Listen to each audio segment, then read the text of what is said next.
আজ 17 মার্চ জাতির পিতা বঙ্গবন্ধু শেখ মুজিবুর রহমানের 105তম জন্মবার্ষিকী।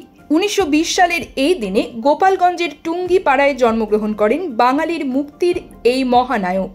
পিতা শেখ লুৎফর রহমান ও মাতা সায়রা খাতুনের সন্তান মুজিব কৈশোর থেকেই রাজনৈতিক সচেতনতা ও সংগ্রামে জড়িয়ে পড়েন।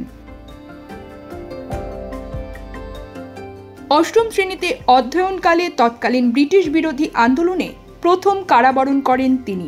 কলকাতা ইসলামিয়া কলেজে পড়াকালীন হোসেন শহীদ সোহরাওয়ার্দী ও আবুল হাশিমের মতো নেতাদের সংস্পর্শে তার রাজনৈতিক দর্শন প্রসারিত হয়। 1940 সালে সর্বভারতীয় মুসলিম ছাত্র ফেডারেশনে যোগ দিয়ে আনুষ্ঠানিক রাজনীতিতে প্রবেশ। পরবর্তীতে 1948 সালে প্রতিষ্ঠা করেন পূর্ব পাকিস্তান মুসলিম ছাত্রলীগ। 6 দফা আন্দোলন, 69-এর গণ অভ্যুত্থান ও 70-এর নির্বাচনে নেতৃত্ব দিয়ে বাঙালির অবিসংবাদিত নেতায় পরিণত হন। 1971 সালের 7 মার্চ তার ঐতিহাসিক ভাষণে উদ্বুদ্ধ হয়ে জাতি মুক্তিযুদ্ধে ঝাঁপিয়ে পড়ে। পাকিস্তানি হানাদার বাহিনী তাকে 25 মার্চ গ্রেফতার করলেও 9 মাসের রক্তক্ষয়ী সংগ্রামের পর জন্ম নেয় স্বাধীন বাংলাদেশ।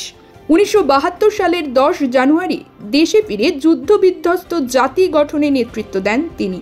তবে 1975 সালের 15 আগস্ট ঘাতকের বুলেটে সপরিবারে নিহত হন এই মহান নেতা।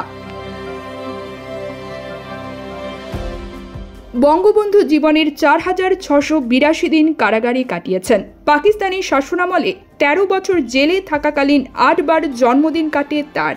1950 থেকে 1968 সাল পর্যন্ত বিভিন্ন সময়ে 30তম থেকে 48তম জন্মদিন পর্যন্ত কারাবন্দী থাকেন। ব্যক্তিগতভাবে জন্মদিন পালনে অনাগ্রহী হলেও পরিবার ও দলের নেতাকর্মীদের সাথে সাদামাটা উদযাপন হতো দিনটি।